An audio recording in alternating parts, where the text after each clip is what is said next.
La Reserva Federal estadounidense volverá a comprar deuda pública en los mercados. ¿Pero con qué propósito? ¿Con el propósito de aliviar las tensiones de liquidez en el sistema bancario estadounidense? ¿O más bien con el propósito de abaratar el coste de financiación del Tesoro? Veámoslo.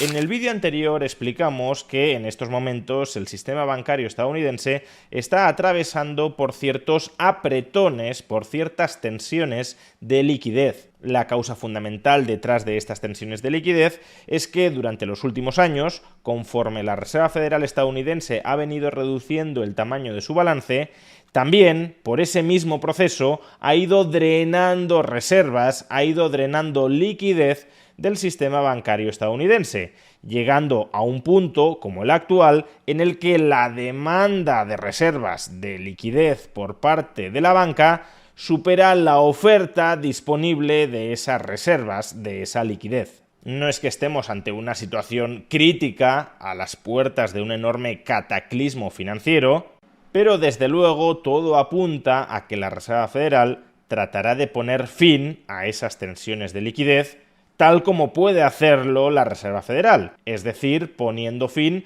a su proceso de drenaje de reservas del sistema bancario e incluso, tal vez, incrementando la oferta de esas reservas para los bancos. Si las tensiones de liquidez tienen lugar porque la demanda de reservas está superando la disponibilidad, la oferta actual de reservas dentro del sistema bancario, pues entonces, lógicamente, has de dejar de reducir aún más la oferta de esas reservas o incluso incrementarla. ¿Y cómo puede poner fin la Reserva Federal al drenaje de reservas del sistema bancario? O incluso, ¿cómo puede volver a incrementar la oferta de reservas a disposición del sistema bancario? Pues de entrada poniendo fin a su programa de ajuste cuantitativo de su balance, al famoso Quantitative Tightening. Y si la Reserva Federal no solo quisiera dejar de drenar nuevas reservas, sino incluso comenzar a aportar, a incrementar la disponibilidad de reservas en manos de los bancos, entonces no solo debería poner fin al Quantitative Tightening, sino incluso relanzar un nuevo Quantitative Easing, un nuevo programa de flexibilización cuantitativa dirigido a incrementar el tamaño de su balance. Y de hecho, este es el plan que más o menos esbozó el presidente de la Reserva Federal, Jerome Powell, en un reciente discurso. Desde junio de 2022 hemos reducido el tamaño de nuestro balance en 2,2 billones de dólares, del 35% del PIB a poco menos del 22% del PIB. Nuestro plan, establecido desde hace tiempo, es detener la reducción de las reservas y del balance de la Fed cuando éstas superen ligeramente el nivel que consideramos coherente con unas condiciones de reservas amplias. Podríamos alcanzar ese punto en los próximos meses y estamos vigilando de cerca una amplia variedad de indicadores para tomar esa decisión con fundamento. Recientemente han comenzado a surgir algunas señales de que las condiciones de liquidez se están tensionando gradualmente, incluyendo una elevación de los tipos de interés de los repo. Normalizar el tamaño de nuestro balance no significa volver al balance que teníamos antes de la pandemia.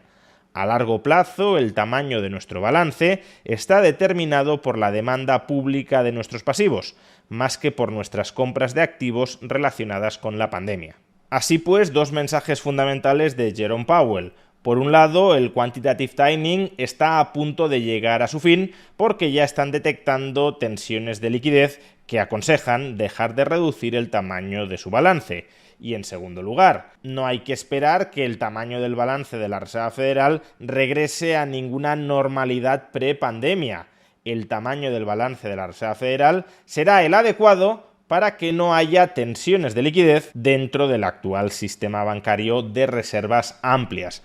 Por consiguiente, y esto no es algo que diga Powell explícitamente, pero por consiguiente, si fuera necesario volver a incrementar el tamaño del balance de la Fed para que desaparezcan esas tensiones de liquidez, la Reserva Federal volvería a incrementar el tamaño de su balance. ¿Y qué implica que la Fed vuelva a incrementar el tamaño de su balance? Para de esa manera generar reservas en manos del sistema bancario, relajando las potenciales tensiones de liquidez. Pues incrementar el tamaño del balance de la Reserva Federal supone que la Fed vuelva a comprar activamente activos financieros en los mercados secundarios. Y el principal activo que históricamente ha comprado la Fed en los mercados secundarios para aumentar el tamaño de su balance y por tanto nutrir de reservas al sistema bancario han sido títulos de deuda pública estadounidense.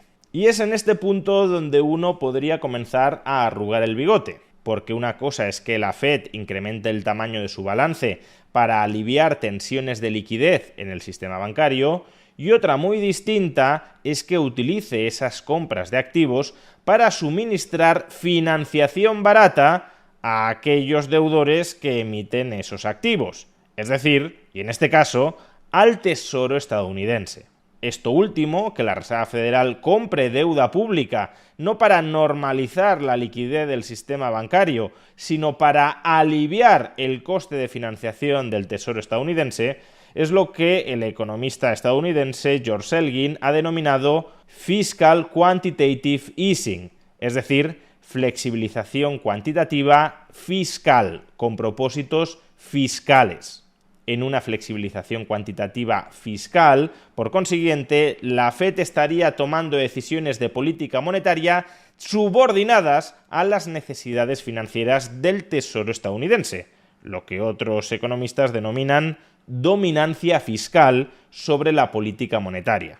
Y existen razones para pensar que la Reserva Federal podría verse forzada a ejecutar una flexibilización cuantitativa fiscal con el objetivo de rebajar el coste financiero del Tesoro?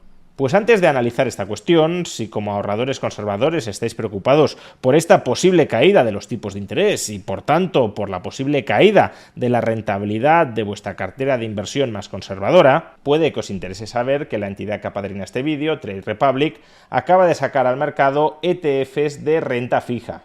Es decir, fondos cotizados que invierten en bonos públicos o en bonos corporativos a medio plazo y que gracias a ello ofrecen con muy bajo riesgo rentabilidades apreciablemente superiores a la de la mayoría de cuentas de ahorro.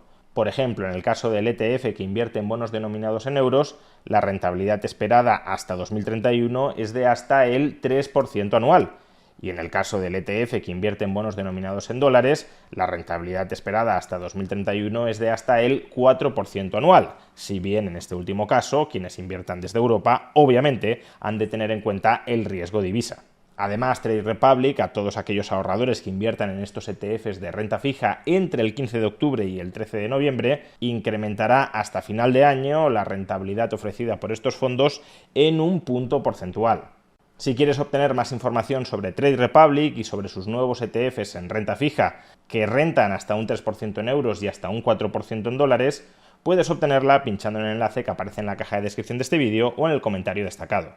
Pues bien, como os decía, hay razones para temer que la Reserva Federal se vaya a ver forzada a utilizar una nueva ronda de flexibilización cuantitativa, con el supuesto objetivo de aumentar las reservas del sistema bancario para evitar tensiones de liquidez, con el auténtico objetivo espurio de comprar títulos de deuda pública estadounidense que abaraten su coste de financiación. Bueno, de entrada hay que decir que no está absolutamente predeterminado que esa vaya a ser la finalidad de una posible ronda de flexibilización cuantitativa de la Fed. Hoy por hoy, en el Consejo de Gobierno de la Fed, hay muchas personas que se oponen a esta flexibilización cuantitativa fiscal. Incluso cabría decir que dentro del gobierno de Donald Trump también hay personas, como el secretario del Tesoro Scott Bessent, que no ven con buenos ojos no ya que la Reserva Federal utilice la flexibilización cuantitativa con fines fiscales, sino incluso que haya nuevas flexibilizaciones cuantitativas. Sin embargo, hay dos gráficas que nos pueden invitar a pensar que la tentación de tratar de instrumentalizar la política monetaria para abaratar el coste de financiación del Tesoro está ahí. El primer gráfico es este, que muestra la evolución del gasto en intereses del Tesoro estadounidense a lo largo de los 10 últimos años. Como podemos observar, el gasto en intereses del Tesoro estadounidense se ha más que duplicado con respecto a los niveles previos a la pandemia. Y se ha más que duplicado tanto por el fuerte aumento del stock de deuda pública de los Estados Unidos, cuanto por el encarecimiento del tipo de interés medio de esa deuda pública. O expresado en otras palabras, hay dos palancas que el gobierno estadounidense podría pulsar para tratar de reducir este explosivo aumento en el gasto de los intereses del Tesoro. Una sería reducir su stock de deuda pública para que haya menos pasivos que estén pagando intereses, y la otra, reducir el tipo de interés medio de ese stock de deuda pública. Lo ideal, de hecho, sería combinar ambos. Reducir el stock de deuda pública llevaría como consecuencia muy probable un abaratamiento del tipo de interés de los títulos de deuda pública que sigan en circulación. Es decir, entraríamos en un círculo virtuoso de disminución del gasto financiero del Tesoro. Por desgracia, los avances en el primero de estos frentes, la reducción del stock de deuda pública del Tesoro estadounidense, se anticipan más bien escasos. Y si no, echemos un ojo al segundo de los dos gráficos. Este segundo gráfico nos muestra la evolución del déficit del gobierno federal estadounidense a lo largo de la última década. Y como podemos ver, el déficit público en el año 2025 fue, en términos absolutos, el mismo que en el año 2024. Por tanto, está claro que hay una fuerte resistencia a reducir de manera muy significativa el déficit público de los Estados Unidos. Y si no reduces el déficit público, o más bien si no logras amasar un superávit presupuestario, el stock de deuda pública no se reduce, sino que continúa aumentando. Y en consecuencia, la única palanca que te queda para abaratar el gasto financiero del Tesoro estadounidense es reducir el tipo de interés medio sobre la deuda. Una reducción a la que la Reserva Federal podría contribuir de una manera considerable con un nuevo programa de flexibilización cuantitativa dirigido, focalizado, centralizado en la adquisición de títulos de deuda pública estadounidense. No estoy diciendo que esto sea algo que necesariamente deba suceder, porque existen contrapesos que se van a oponer a esta instrumentalización de la política monetaria de la Fed con espurios fines fiscales, pero que también existen fuertes incentivos institucionales para ello, es algo tan evidente como que el propio secretario del Tesoro de los Estados Unidos, Scott Bessent, lo reconoce.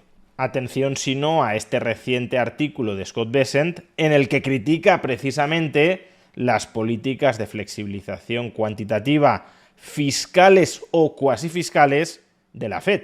La incursión de la Fed en los mercados de bonos del Tesoro la ha llevado al terreno de la gestión de la deuda pública, una función que tradicionalmente ha estado bajo supervisión del Departamento del Tesoro.